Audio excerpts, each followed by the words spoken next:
Hello, everyone, and welcome to the Oxford International Short Film Festival. I'm Annabelle, and I'm going to be your host for this block, which is entitled Hopes and Dreams. This block features films which show the dreams and ambitions of youth giving way to the harsher side of life's realities. The format of the block is to start by playing all of the films. There are 5 films, and these will play for approximately 81 minutes. Once all of the films have played, we will hold a short Q&A session with some of the filmmakers behind these films. We hope to wrap things up by 12:35 at the latest. We encourage commenting throughout the block on Facebook or YouTube, so chat away, keep the party going, and feel free to jot specific questions in for the filmmakers. Today, we've got the director of Handscape and the director of Snake Oil in, so make sure you target your questions towards them. Hopefully, we will have enough time to ask a few of these as we go along. Just as a warning, there could be 1 or 2 difficult scenes for some audience members in this block. So, without further ado, let's begin with the first film in our block, which is Hopes and Dreams.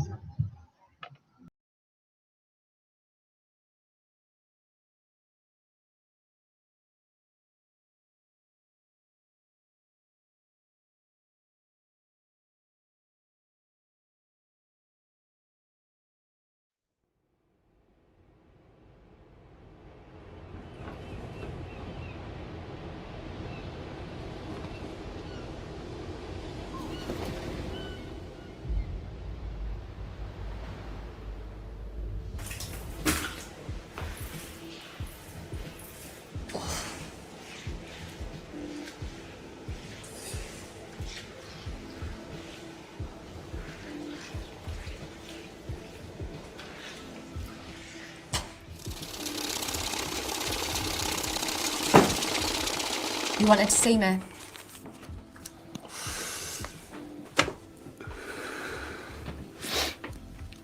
Don't worry, you're not in trouble. That is your final pay. Check it.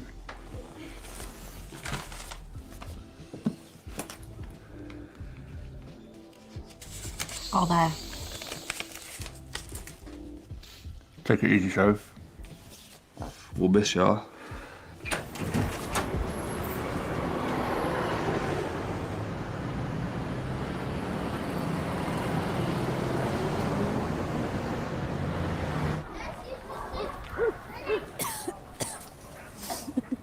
That is fucking disgusting. Shut up. That shouldn't be allowed. Oh, look who it is. Oi, Soph. We're talking to you. Hey, What do we have here then? Leo's welcome home party, eh? Where's my invite? Rude. 6 months without. He must be gagging for it. You think you can handle him? Give him back. What the fuck are you gonna do?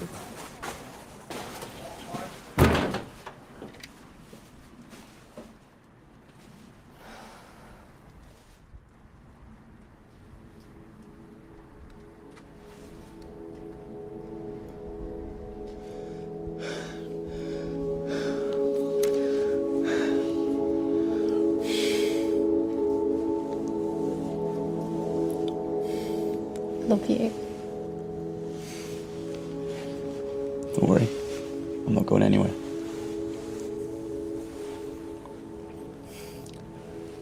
Feels emptier than I remember. I had to get rid of his stuff. Couldn't stand looking at it every day. Are you holding up? Okay. Just need to get out of this place. I paid the first month's rent. Gives us some time to get jobs and that. But it's happening. It's really happening.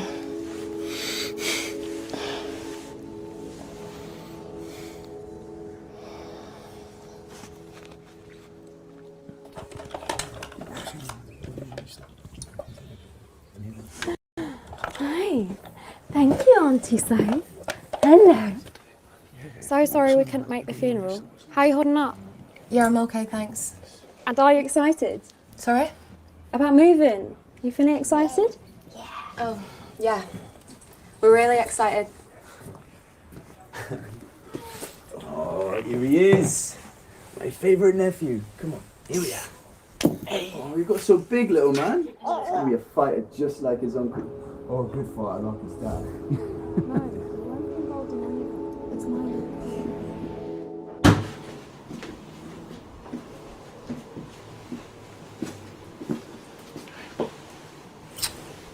It's so good to be home. Today's been so lovely. Mm-hmm. What were you and Marcus chatting about earlier? You know, nothing, just catching up. Didn't look like catching up. You'd tell me if something were wrong, wouldn't you? You heading? Thinking of hitting the gym if you fancy joining? Nah, sorry bro. Got to get this little guy to bed. Thanks so much for having us. So lovely to see you. You've got to come down and visit. That'd be lovely. Actually, there you guys. See you later, baby. Text when you're done, yeah?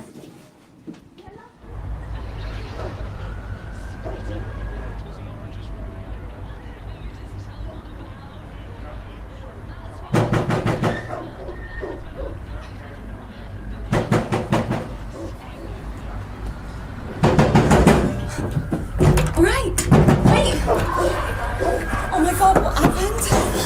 I found him just outside the gym. Shit.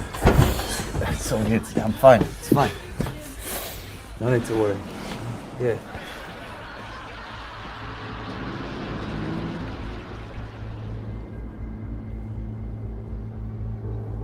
You're gonna tell me who did this to you?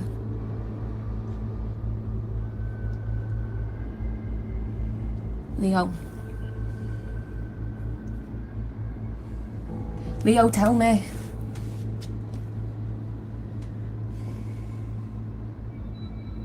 Right, I'm calling the police.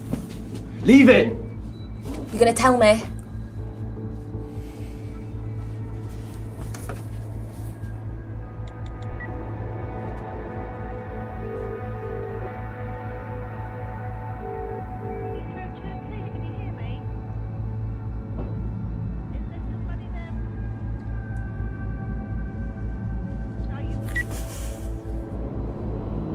Are you happy? I owe money. Some guys on the inside. It's under control. This is what you call under control. I'm sorting it. How much? 10k. Let's go. Right now, you and me. It's all just waiting for us down there, our new life. They can't follow us. You don't understand, Soph. If they can't get to me, they'll go after my sis. We're so fucking close, Leo!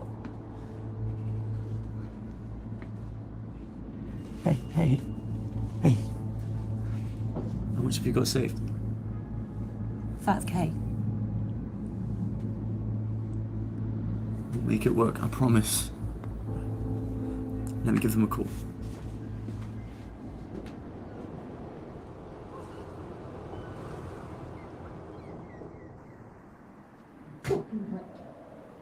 Stay the fuck away from me, yeah?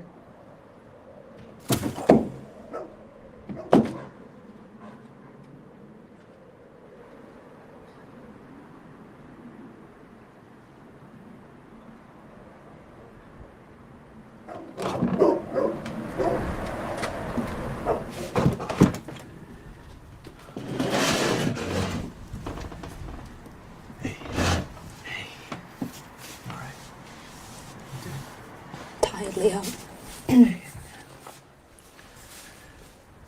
It's gonna be alright, yeah? It's all under control.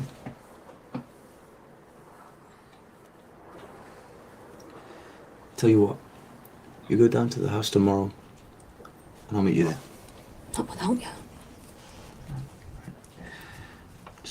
I'm sorting it. Trust me. How?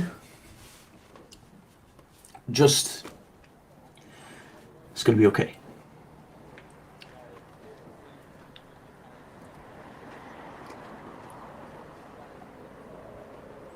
Babe, I have an idea. The club where I work, It's cash only. Keep it all in the safe upstairs. I know where it is and I know how to get in. You'll have what we need. Yeah. It's good work. But you go down to the beach house tomorrow. I'm not going without you, Leo. Listen, alright? Listen. Okay? No buts. Yeah. I'll sort this tomorrow night. And I'll meet you there.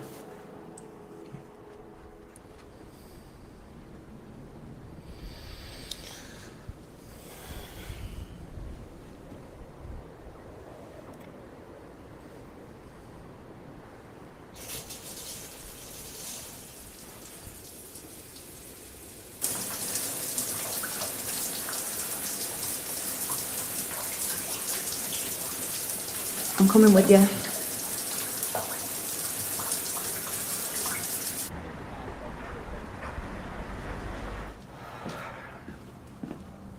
Here, hide this. What the fuck? Whoa. Chill out, babe, right? It's just for show. Look, I can't take it. They'll search me. Alright, and they won't touch you. No! Sophia, please, alright? Look, I promise I will take it as soon as we're inside. Look, just hide it.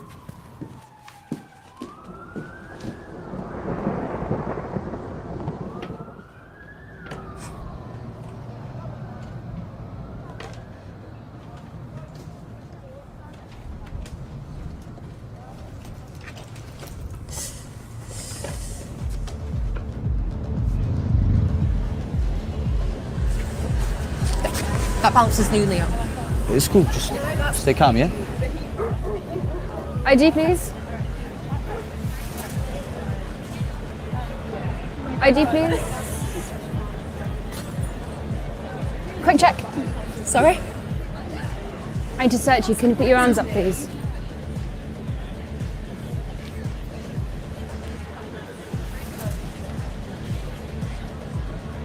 Bag. Oh, Soph. Didn't know you were out tonight. Don't worry, Cal, she's clean. Cheers, Fitz. Have a good one, Soph. Soph, here. Oh, hey, you man. Right, babe. Yeah. I need a minute.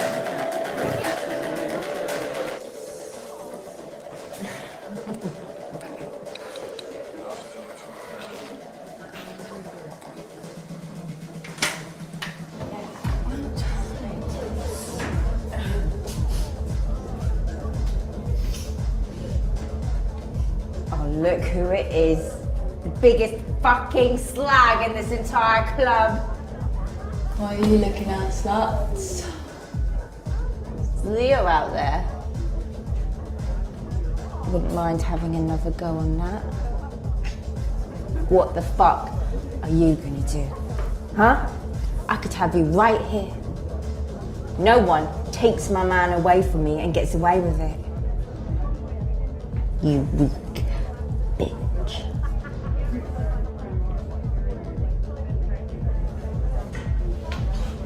No wonder your dad topped himself.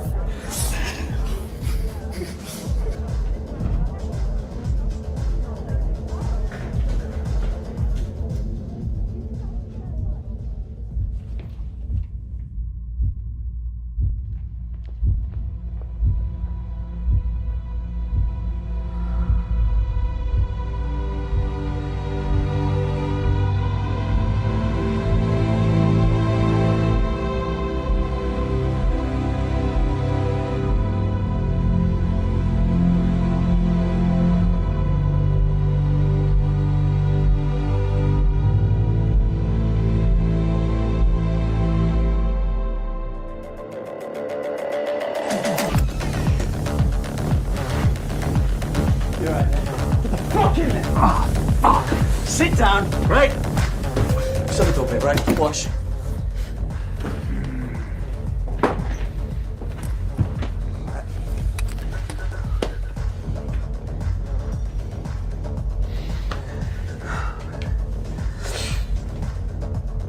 It's a combination. This is a bad idea. Tell me. Who do you think you are coming out of your fake gun, your Halloween mask? Fucking hell. It's not a fucking game. It's a simple question. Leo! The combination. Leo, is it? Someone's called Leo! James, everything alright, James? It's a fucking code!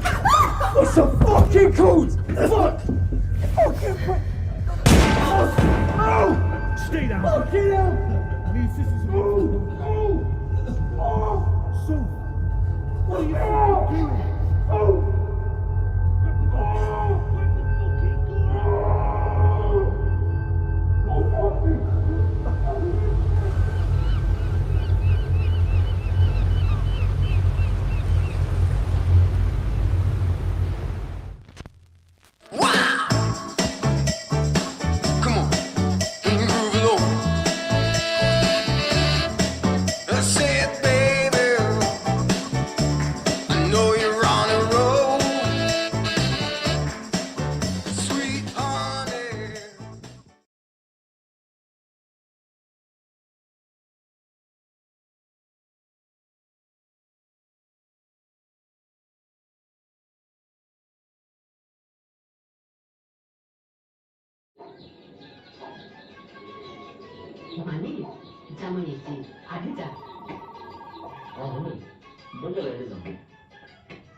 Alhamdulillah.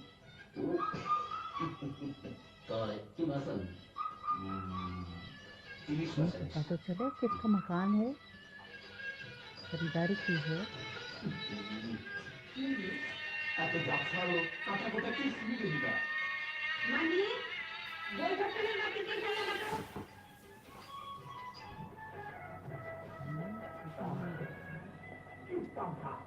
Abu,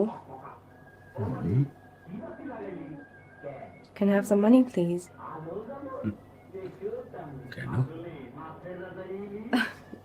For snacks.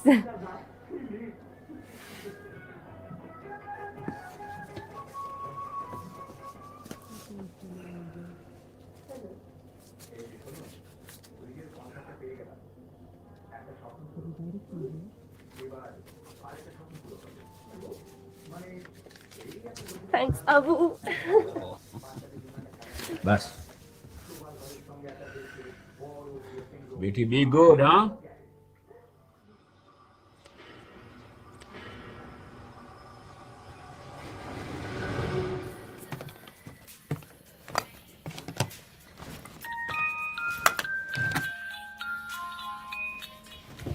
Hey. Yeah, are you going tonight? Yeah, me neither. Stacy. Yeah, I know. Okay, see ya. Don't shit yourself. Thought you were Amma. You still going tonight? Stay scary. That's disgusting. You're ancient. Wanna choose up?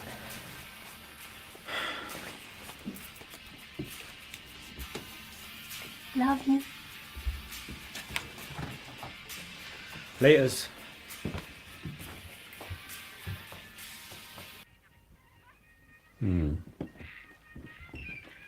Salam, Abba, Amma. Salam. Wait a minute. Don't be late. You need a lift. No, that's okay. It's only around the corner. Back before midnight. कितने तंग कपड़े पहने हैं, या अल्लाह।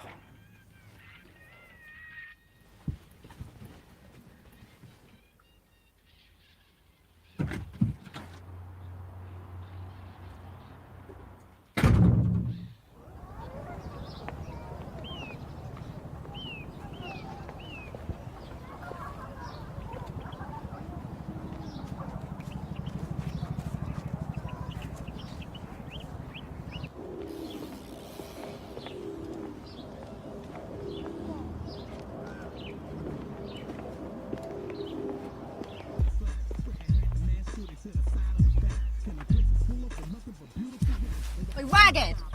You're late.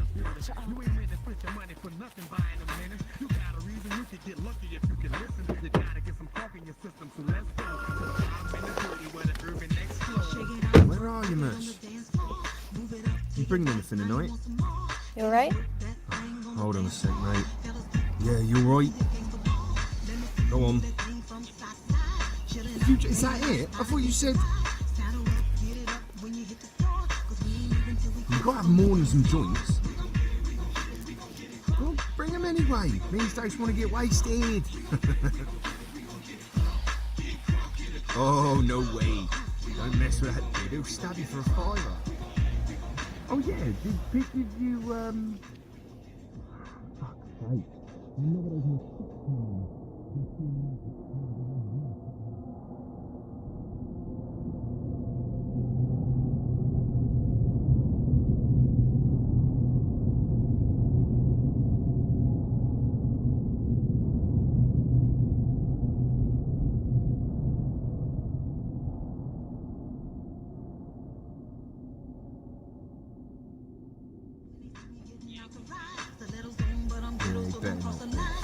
You bringing anyone?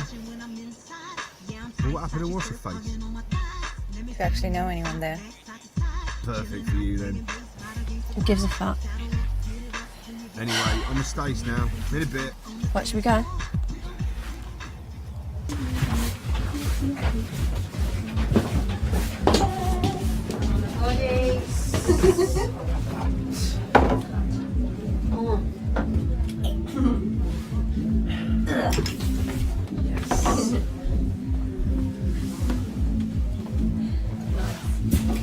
Yes?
Enjoying yourself?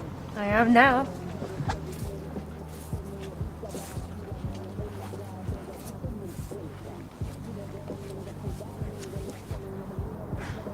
I haven't seen you like this before.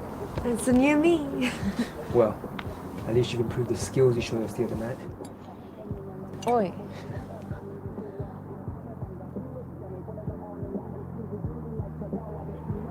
You okay? Yeah. You look nice. If you don't want to tell me. Just the same old shit. About being an all-time prick. Being broke. Being here. You know what I mean. I feel stuck. It's like I'm always at the same parties with the same people. I just feel tired. Does that make sense? I feel alone. Like all the time. I sit there with Abra and Amma, and we don't talk. For hours. It's like when you have those random aunties and uncles over. And you sit there awkwardly trying to say something in broken Bangla. It's more than that, though. I don't know them. I don't even know what I would say if they ever asked me. Sometimes I feel like if I wasn't there, they wouldn't even notice. They just need someone, anyone, to be there, you know? Yeah, I get you. It's just the way it is. It's like they don't even know you. I feel the same. You know, I'm here for you. Lame. Wow. I'm trying to be all sweet and you gotta play me like that. I'm only joking.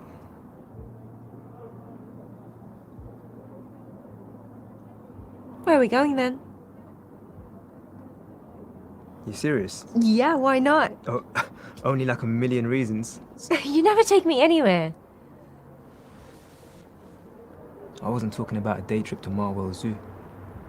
I know.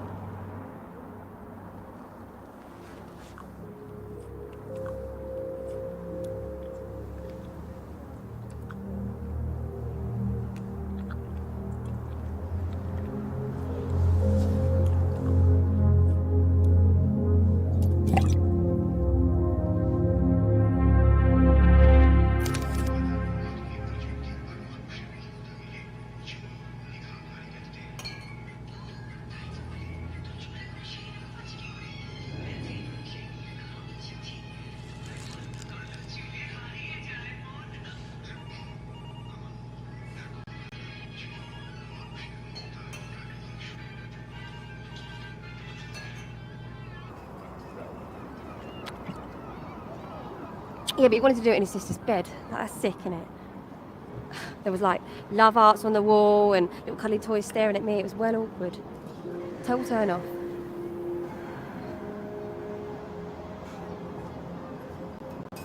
You know who I'd really love to sleep with? Arif. Yes. Hello. You alright?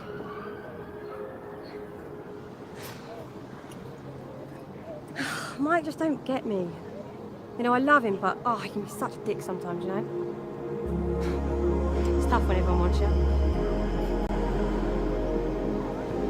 You didn't. Yeah, you did! You sucked him off, didn't you? What's wrong with you? Yeah, I went down on him on the patio chairs. It was so romantic. What, you make it sound like a bad thing? Anyway, I know something happened. This Carly's going on about it earlier. You slag. Isn't that your mate? Oi! Oi! I'm having a laugh. Oi! Where are you going? What do you think you're doing here? Are you deaf? Do you understand English? Start on her, she hasn't done anything. Her lot ain't welcome around here. She should fucking know that. Toilet. Toilet. If I see you around here again.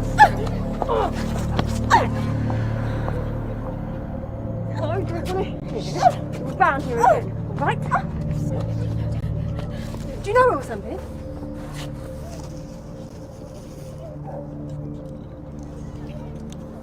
Yeah, fucking run away.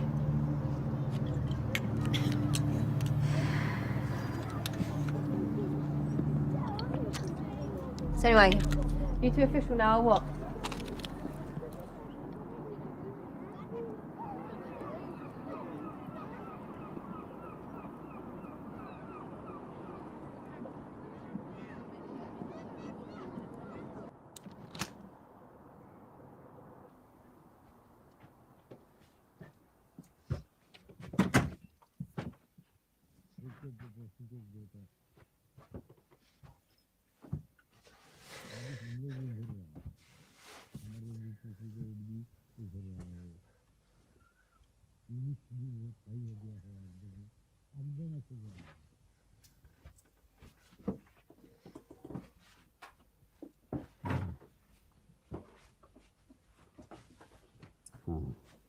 ভালো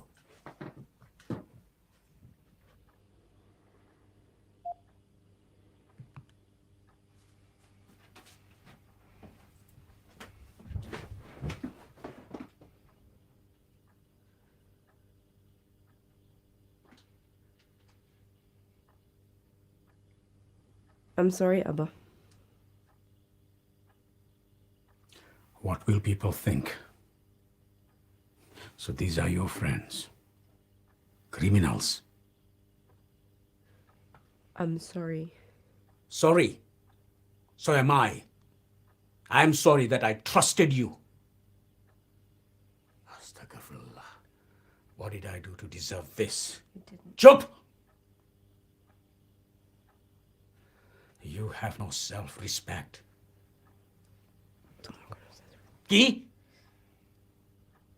G, Abba. Astaghfirullah. You have spoiled her.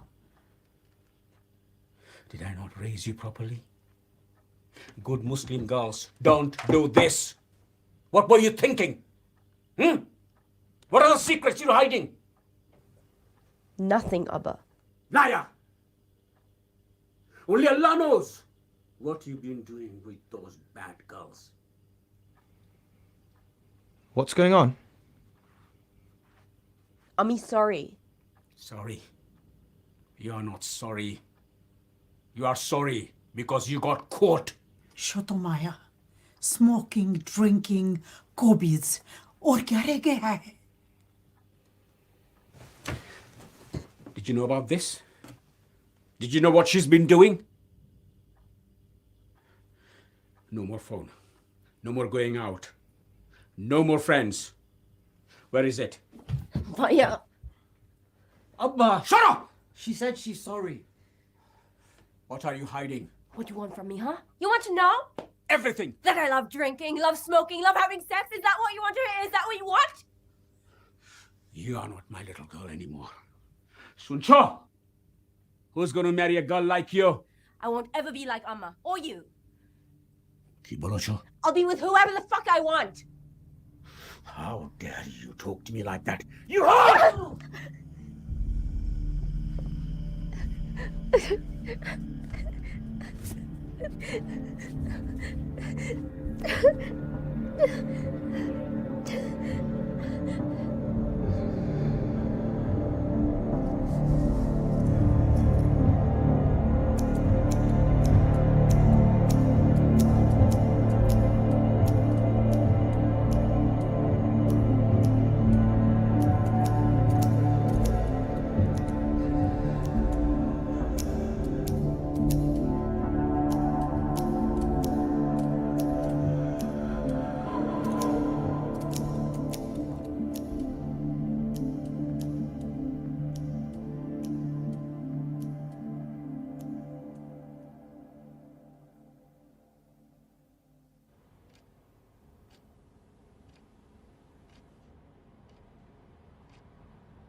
You okay?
and then he reaches into his pocket, and I'm thinking, okay, please don't be a toy horse. He pulls it out. It's hot. Hi.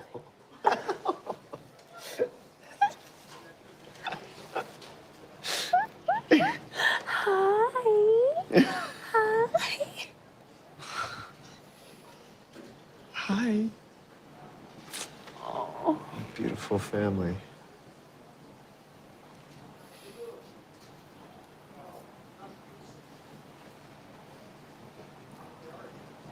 I feel like I'm ready. Let's start a family.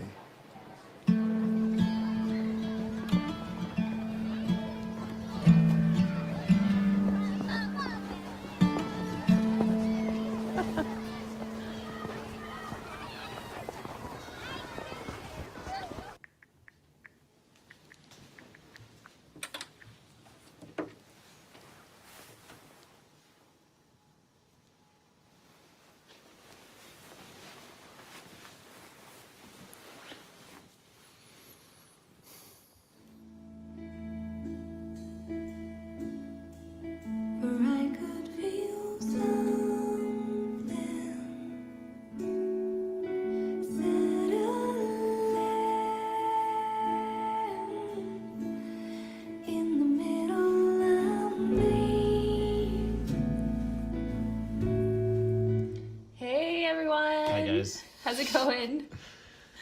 So, we have something to share with you. We're pregnant! Did you hear that, Thank Emma? you, thank you. I'm pregnant.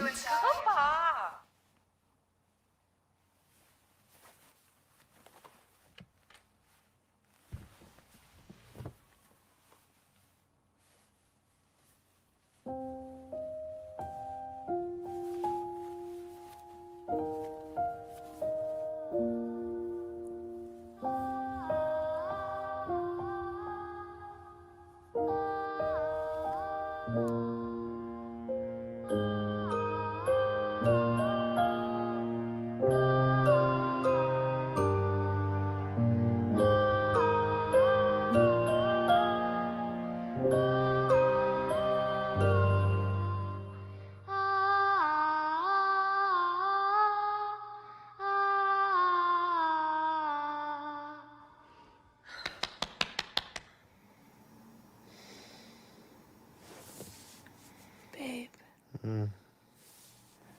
babe, Mm. I think I just had a dream about our baby. Mm. I think we're having a daughter. Really? She's a songbird. She was on stage and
You'll be ready to try again in about a month.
Happy girl. Cheers to you, girl.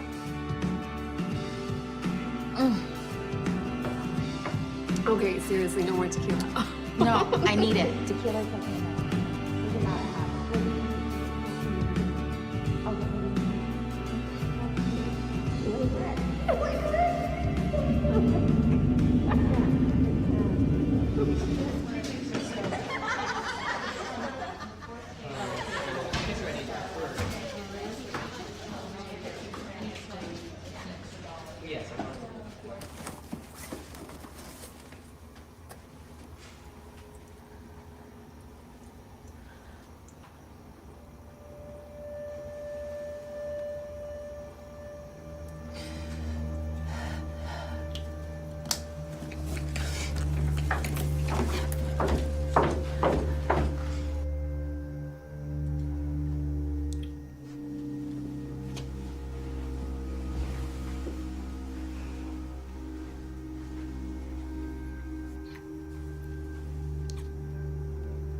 Guys, sorry, we have a little announcement to make. We are having a baby! Thank you.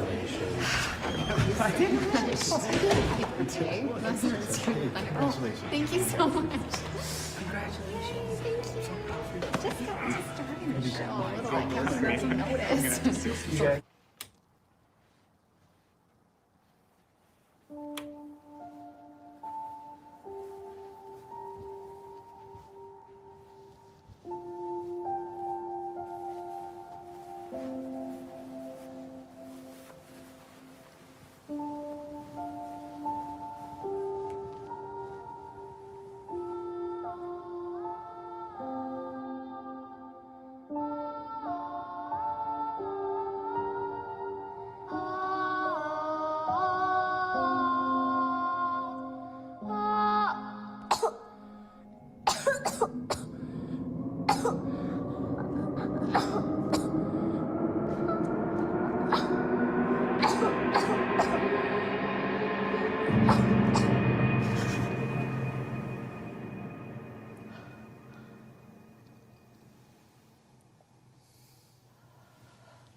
I'm not ready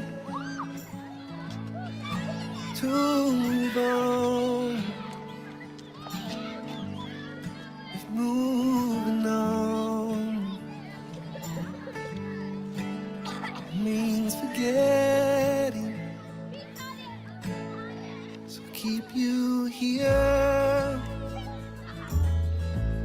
still part of me. A sweet memory,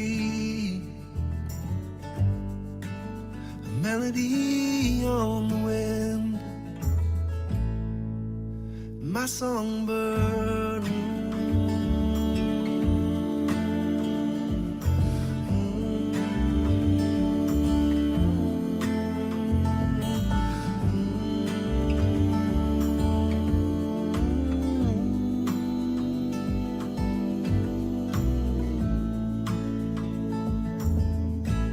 And I feel you here. You're here with me.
对了，你和你妈妈说了关于海边的事吗？他不同意的。但是你一直拖着也不是办法，总得找个时间和他聊一聊。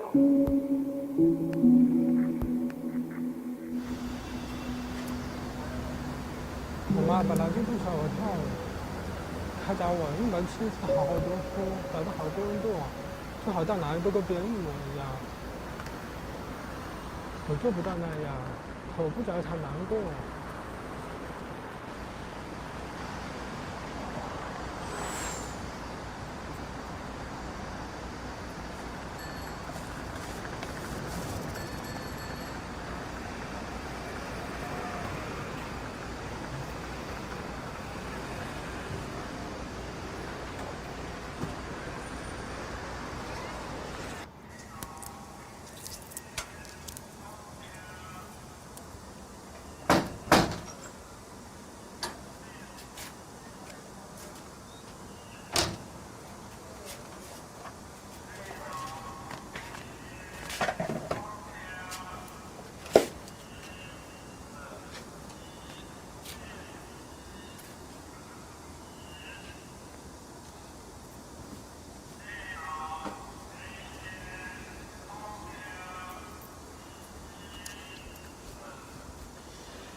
你好，要什么？看一下。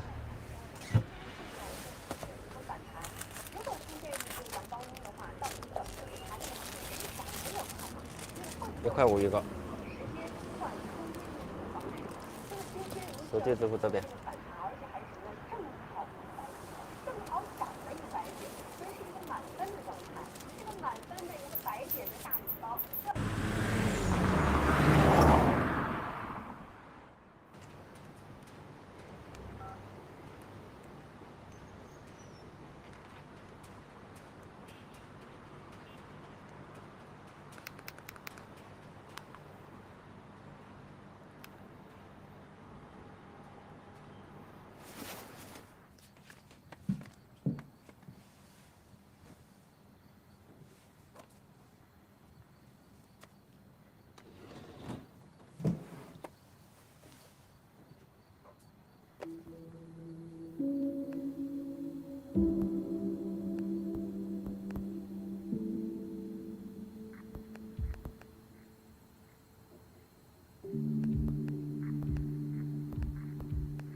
Some people say a man is made out of mud. A poor man's made out of muscle and blood. Muscle and blood and skin and bones. A mind that's weak and a back that's strong. You load 16 tons. What do you get? Another day older and deeper in debt. St. Peter, don't you call me 'cause I can't go. I owe my soul to the company store.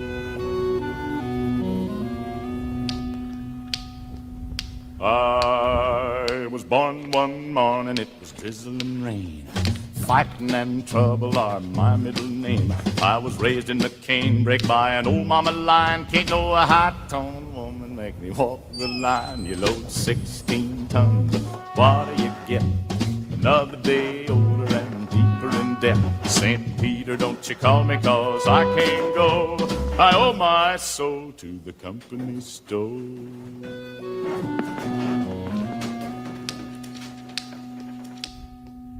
If you see me coming, better step aside. A lot of men didn't, a lot of men died. One fist of iron, the other of steel. If the right one don't get you, then the left one will. You load 16 tons, what do you get? Another day older and deeper in debt. St. Peter, don't you call me 'cause I can't go. I owe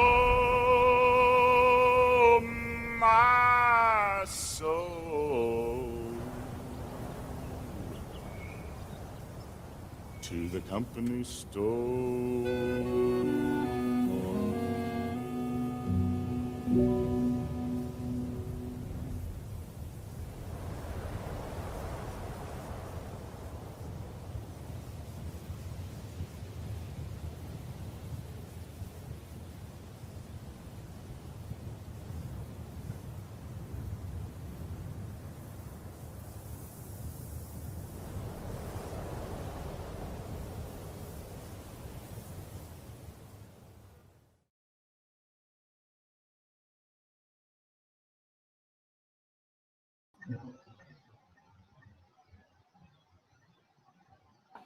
Hi, so welcome back. I'm very excited to welcome Yuru Chan, Director of Handscape, and Remy Archer, Director of Snake Oil for the Q&A. Remy and Yuru, please feel free to interject with your own questions for each other if you have any, but let's start with Yuru and Handscape. So, Yuru, Handscape is first and foremost about the deaf community in China. Could you explain a little bit about how you came to know this community so well? Well, it traces back to my history of learning sign language. I was born in Shanghai, and when I was in grade school, I wanted to meet with the deaf children nearby in the nursery house, but I didn't really get a chance to learn that sign language, and I don't have a concrete knowledge about the community. And it was not until I come here to United States, I come to NYU to study film and television, that I came across American Sign Language, and I realized that I can take it as a language course. So I take it and I finish all the levels, and I later became the president of the ASAP club. And until then, I started to have this concrete knowledge of the American deaf community, and I noticed a lot about the disability rights, the movement, and the deaf identities, and so on. And by learning that sign language, I began to question myself about my own identity as well. So I'm Chinese, I'm Asian. What about my country's sign language? So I decided to go back to mainland, and while preparing for my thesis film, I would go back to Shanghai and started to learn Shanghai Sign Language, which is a dialect of the Chinese Sign Language. So by learning that, I meet these wonderful and brilliant deaf artists and deaf instructors, and now I'm still continuing my study at Teachers College, studying deaf education and trying to connect my profession and my new passion, and trying to just create more work along with, just different communities with different abilities. Yeah, that's amazing. Yeah, and you mentioned meeting a lot of deaf artists there, but the main actor in your film, Yu Zhen Tang, he'd never acted before. Am I correct? Yeah, never. So could you tell me a bit about your experience of casting him and working with him? And before the screening, I was actually chatting with him, and he was like, "Oh, so excited that you got into all these interviews," and he also decided to pursue more into the cinema studies after he filmed this film with me. And so for meeting him is a pure serendipity that I didn't know that he he was just volunteering at this deaf event, and I was there also to volunteer to be the photographer.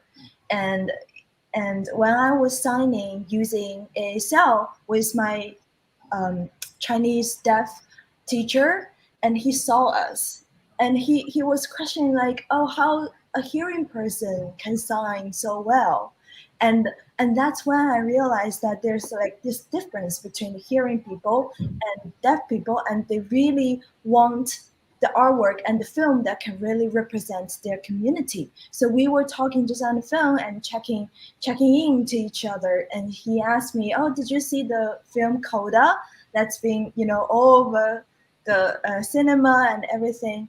And he wished that Landscape was a beginning for the deaf film, not only in mainland, but it could be the start of this kind of film, like this niche film in the mainland area. And we both wanted to make longer and feature films talking about the issues that the deaf communities face. That's amazing. So do you think you see a future for deaf filmmaking and deaf artists in China and in cinema? Absolutely. Yes, absolutely. And obviously, during the Academy Awards, we see that in the short film category, there's Feeling Through, and in the feature, we see the Sound of Metal. They all incorporate the sign language aspect. But also, I noticed that in the mainland area, there's not a lot of famous deaf actors. Maybe it's because of the laws, because of the education resources that they don't get. They don't get enough access to the field of media, to the field of film making per se. So when I was doing a screening with the Germany embassy, like the arts part, and there was this deaf audience saying to me, "Oh, can we deaf people also make film?" I say, "Absolutely."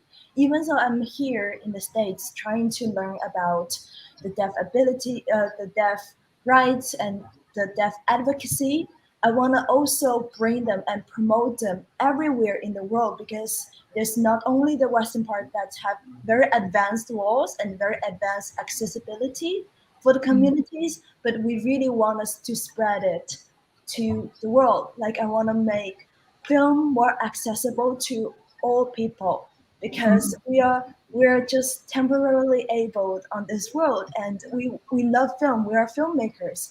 We want to make sure that people can enjoy this media of art whenever or in whatever stage in their life. So whenever I was creating or I was communicating with my fellow filmmakers, I always have that in mind, because filmmaking is not only about telling the story, but it's also about the connections, about all the hopes and dreams that are not only real in reality, but you want to make it somehow true in your film.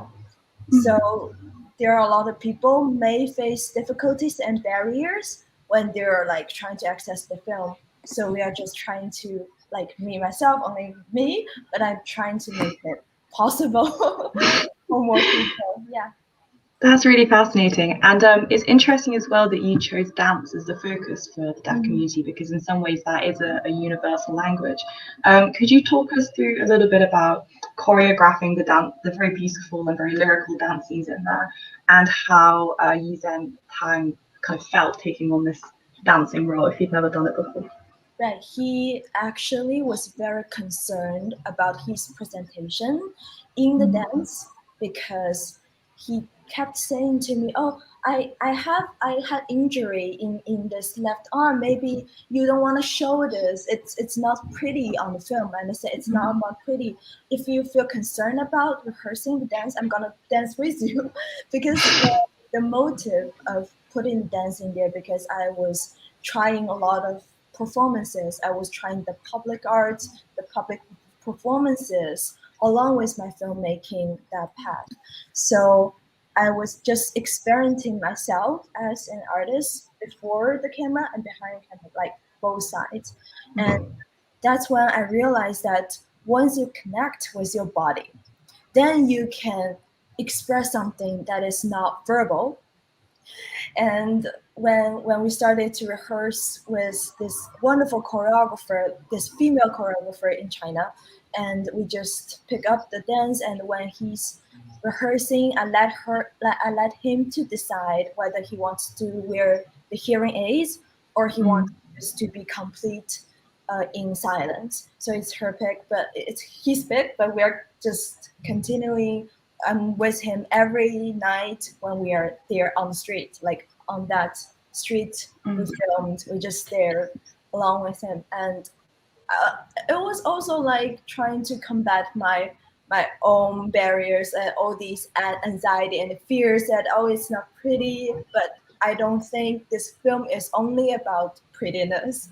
I think it absolutely tells something truthful and not so pretty part of the issues that we are facing.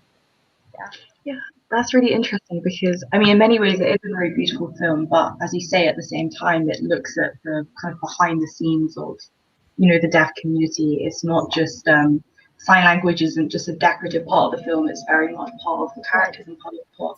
So, how important is this to you to kind of create a form of cinema that's advocating for a certain group and really looking into their issues?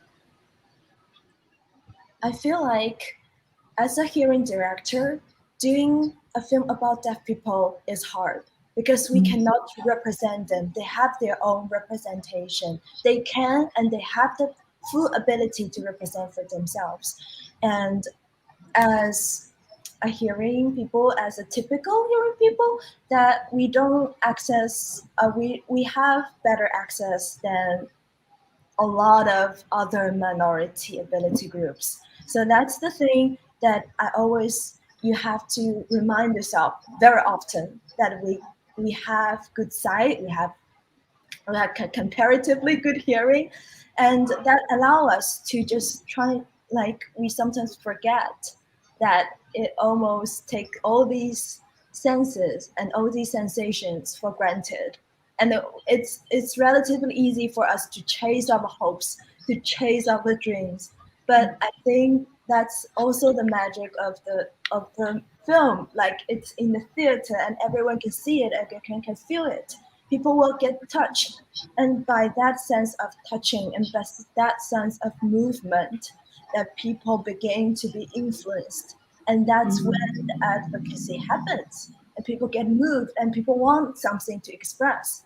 Sometimes they don't have the lexicon, the film gives them lexicon. Sometimes they don't have the environment, the film gives them environment. And that's when I think that making a good film is about a good film that represents the communities and really tell the truthful stories, but not only imagination and only, I think it fits the plot and you just want to plot it in. So that's not the film that I want to make, but the film that really represents and connect and inclusive of the people. Yeah. That's really fascinating. And you mentioned earlier as well about moving to New York City to study at New York University, which makes you proficient in, I think, Shanghainese English, Shanghainese Sign Language, and American Sign Language, which is crazy. Not so. But working ability. And how does this experience of lots of cross-cultural connections and cross-language filmmaking as well, how does this inform your filmmaking and your work as a director? Well, definitely, I can say that I didn't realize how heavy the word privilege it is for anyone in America. But also I realized New York City is quite different because it's so diverse that you can meet really actually people from everywhere that I cannot access when I was still in my hometown, Shanghai. When I was there, I was trying to practice building up my portfolio to get into the school. I only focused on myself. I said, oh, this is my emotions, this is my emo stage. of a teenager, and I'm trying to just explore, trying to, people watch, trying to explore myself. But almost like the second I come here into the airport, and I started to trying to not like assimilate, but trying to be aware and thinking that I'm a part of the community, that I feel I'm in a larger environments now, that I can look back to my country and to really analyze the issues and to really think for myself and decide for myself. That's something that I never really been able to do when I was back in Shanghai, that I really think it changed some of my filmmaking scene and its focuses. Like the sign language, that I might not be able to choose the special education because I don't even meet people with different kind of abilities in the mainstream classroom. But they have such IEP plans and different plans, and they assimilate their staff school, but they're also mainstream school that people meet different people. So that's also something that changed my focus too, I can say. That's awesome. And then you're now going to go back into that environment by interning in a deaf school this autumn.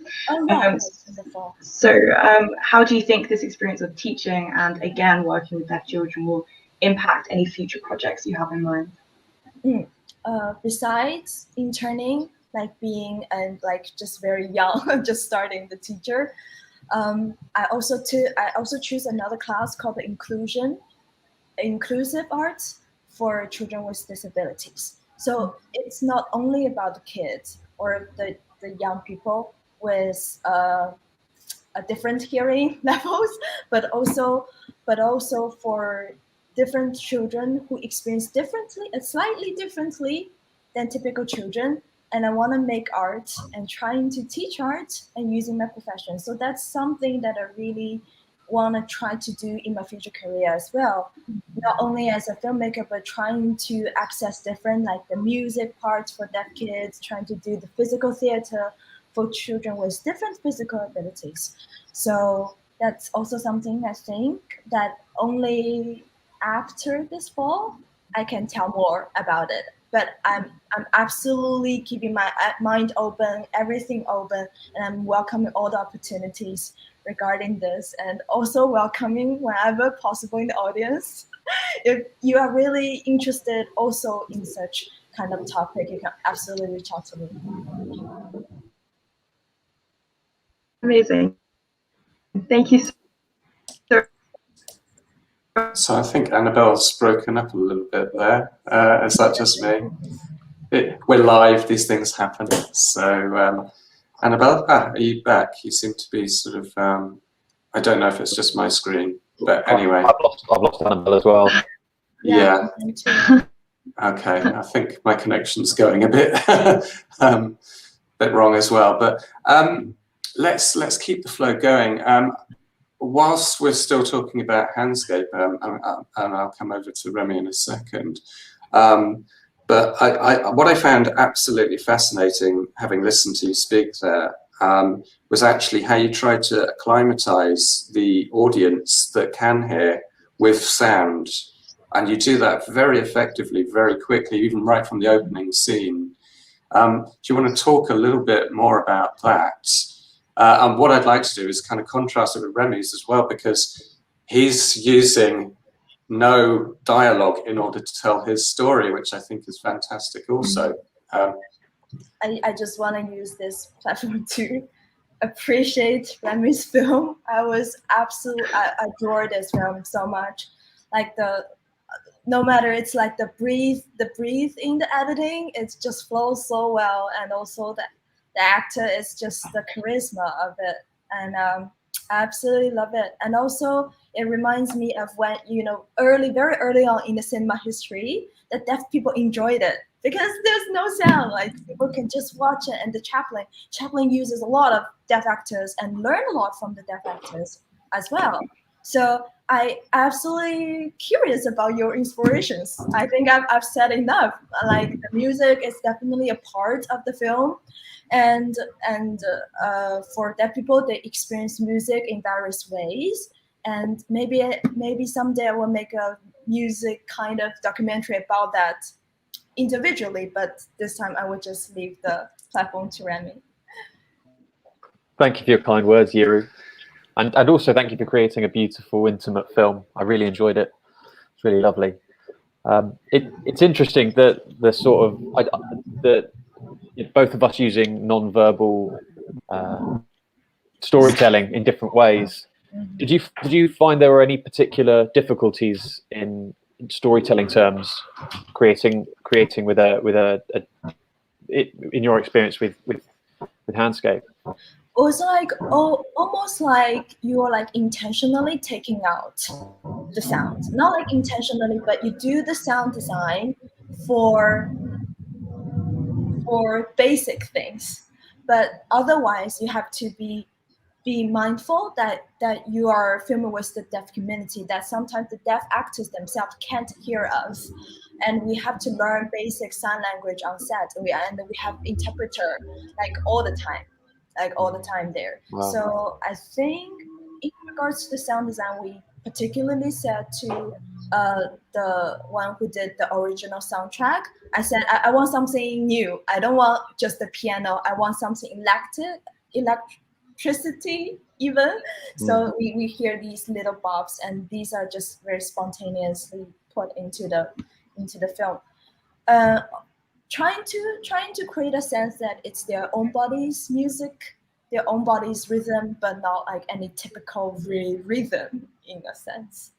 So but visual wise, I think the visual storytelling, regardless of the sign language itself as a visual language, the acting, also the expression of the meaning includes like the facial, the gestures, and everything. So I think that also not like resonate, but it has a lot to do with your choices and your directing to this lovely protagonist of snail oil.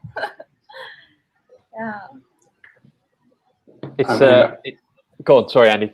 No. Please carry on. I'm here to listen. I want to learn more. It's an interesting experience, like you say, Yiru, about sort of deliberately withholding and taking away was a sort of a large part of the process for us, and figuring out what we thought could and couldn't effectively be transmitted visually. Yes. It was a sort of process of distillation. We may have some ideas, but then to try and distill it down to what might work, and sometimes it just required a bit of experimentation and just filming things. Some stuff worked, some stuff didn't.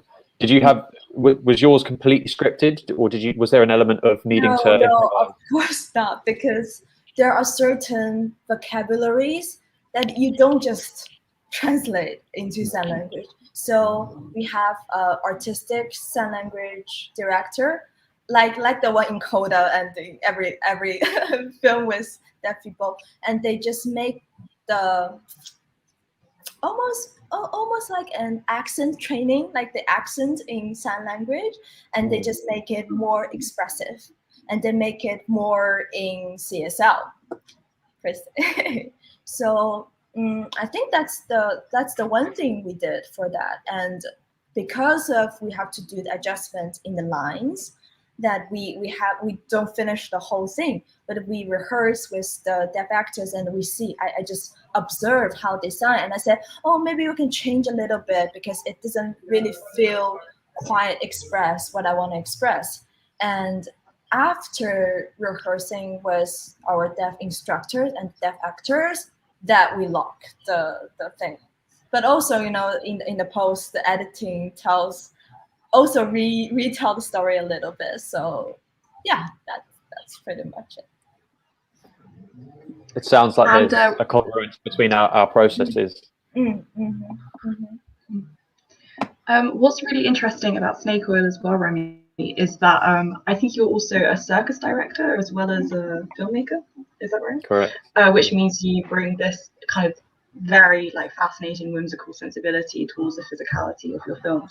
Could you talk a bit more about the similarities and the differences between directing a circus and directing a film like Snake Oil? That's a good question. The similarities. I think that one of the things I love about circus is its universality. It was one of the art forms that transcended borders traditionally, and that would go between, even in the height of the Cold War, between the Soviet Union and America, there were circuses that went to both, which I think is fascinating. And because of that, because it needed to work in different cultures, it was always traveling. Everything that was put on stage, it couldn't be too culturally specific. I think I like that. I think we at least aspired to try and create something that we hope could have been understood by anyone anywhere. And that had some difficulty. I don't think we were quite there yet. There's certain idiosyncrasies that you kind of are almost subconscious, I think, when you're creating anything. But yeah, in terms of the sort of stories you can tell, that universality sort of is a big thing in circus, and I think that inevitably affects what I make with film as well. That's really interesting that you mentioned the universality, but at the same time, the American dream is really kind of key to Snake Oil. What does this grand idea of the American dream specifically mean to you and your film? I suppose, to me personally, I suppose in the film it is somewhat of a mirage. It's a carrot on a stick that motivates the protagonist, that at its core isn't what it is made out to be at face value. It sort of came about accidentally when it set out a film. In fact, the ending wasn't the ending originally. We went through about 50 drafts, and the whole process was all over the place. But it gradually was boiled down to that, and it felt right. It partly just came out of our experience going on a road trip in America and seeing different places and loving it and being welcomed at every stage by really lovely people, but also sort of it not being what we expected, I suppose. Yeah. That's interesting because the Americana vibes are very strong in certain sections of the film. And I wanted to ask you how you filmed this very trippy desert, whimsical party scene in the middle. How did you go about directing that and kind of just envisioning it in your head? Because it's really funny. So in some ways, the whole film came about because a friend of ours who's an American contacted us and said, I've got tickets to Burning Man Festival in Nevada. No way. If you want to come, they're yours. You just got to turn up. So at the time, Tom Gaskin, the lead performer, and I were living together in London, and we couldn't really justify going all the way over there for a holiday and taking all that time away from work. So we told ourselves that to justify it, we would make a film and we'd come back with something. And that was sort of the seed for the whole thing. We roughly blocked out what we might like to do, and we sort of had been working on this character in the background. Tom and I met at circus school and have known each other for years, and it just sort of launched us into that. And then at Burning Man, we basically didn't prepare for any of this. We borrowed an old tripod from a friend. I put it under Tom's arms, wrapped it together behind him, and had my camera stuck on the front. And it was as crude as that. I just turned back to look at him, and we pretty much just let him loose, just go out into the night and interact with people, and that was the result of it. That's so funny. It makes a lot of sense. That's really cool.